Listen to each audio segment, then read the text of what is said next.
भारत को चांद पर सफलता मिल गई। चंद्रयान-3 ने चांद की सतह पर उतरकर इतिहास रच दिया। चंद्रमा के दक्षिणी ध्रुव पर सफलता पूर्वक उतरने वाला भारत पहला देश बन गया है। ये हम सभी भारतवासियों के लिए बहुत ही गर्व की बात है। लेकिन इसी के साथ साथ हमारे दिमाग में बहुत से क्वेश्चंस आते हैं, जैसे सीधे चांद पर क्यों नहीं ले जाते ये अंतरिक्ष यान, बार बार उसे घुमाते क्यों हैं? सरल भाषा में, चंद्रयान को सीधे चंद्रमा पर भेज क्यों नहीं देते?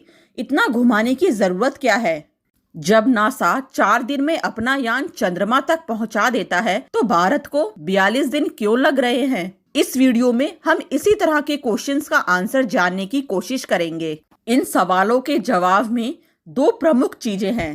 पहला फिजिक्स यानी भौतिक विज्ञान, और दूसरी लागत यानी पैसा। चांद सामने दिखता है, वैसे धरती से इसकी दूरी 3 लाख किलोमीटर है। ये दूरी सिर्फ 4 दिन में ही पूरी हो सकती है, या हफ्ता भर। किसी भी अंतरिक्ष यान को सीधे किसी ग्रह पर क्यों नहीं भेजा जाता? क्यों उसे धरती के चारों तरफ चक्कर लगाने के लिए छोड़ दिया जाता है? नासा अपने यान को चंद्रमा पर 4 दिन से हफ्ता भर के अंदर पहुंचा देता है। इसरो क्यों नहीं करता ऐसा? क्यों 4 दिन की बजाय 40 से 42 दिन लेता है इसरो? क्या इसके पीछे कोई खास वजह है? तो इसका आंसर है हाँ। इसकी 2 वजह हैं। पहली बात तो ये है, धरती के चारों तरफ घुमाकर अंतरिक्ष यान को गहरे अंतरिक्ष में भेजने की प्रक्रिया बहुत ही सस्ती पड़ती है। ऐसा नहीं है कि इसरो सीधे अपने यान को चंद्रमा तक नहीं भेज सकता, लेकिन नासा की तुलना में इसरो के प्रोजेक्ट बहुत ही सस्ते होते हैं और किफायती होते हैं। मकसद भी पूरा हो जाता है।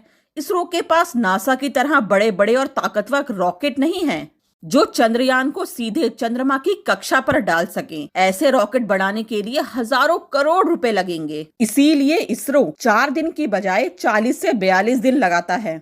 और दूसरा सवाल ये है कि आखिर चंद्रमा पर खोज क्यों की जा रही है? तो आइए इसका आंसर जानने की कोशिश करते हैं।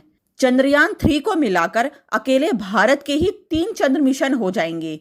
हालांकि इसके अलावा भी दुनिया के तमाम राष्ट्रीय और निजी अंतरिक्ष एजेंसियां लूनर मिशन भेज चुकी हैं या भेजने की तैयारी में हैं।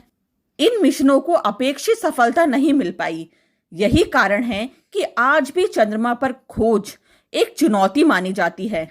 1969 में नील आर्मस्ट्रॉन्ग अमेरिका के अपोलो 11 मिशन के दौरान चंद्रमा पर चलने वाले पहले व्यक्ति थे। इस ऐतिहासिक मिशन के दशकों बाद भी चंद्रमा का पता लगाना मनुष्य के लिए महत्वपूर्ण हो गया है। विशेषज्ञों का कहना है, जब पृथ्वी और ब्रह्मांड के इतिहास का अध्ययन करने की बात आती है, तो चंद्रमा एक खजाना है। चंद्रमा पर मिशन भेजने के उद्देश्यों को लेकर नासा की वेबसाइट कहती है कि चंद्रमा पृथ्वी से ही बना है।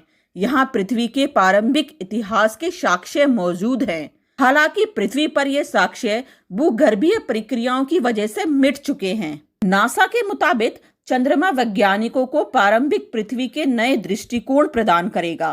पृथ्वी, चंद्रमा प्रणाली और सौर मंडल कैसे बने और कैसे विकसित हुए जैसे सवालों के जवाब वैज्ञानिकों को मिल सकते हैं। इसके साथ ही पृथ्वी के इतिहास और भविष्य को प्रभावित करने में शुभ ग्रह प्रभावों की भूमिका के बारे में भी पता लगाया जा सकता है। अमेरिकी एजेंसी की माने तो चंद्रमा अनेक रोमांचक इंजीनियरिंग चुनौतियां पेश करता है।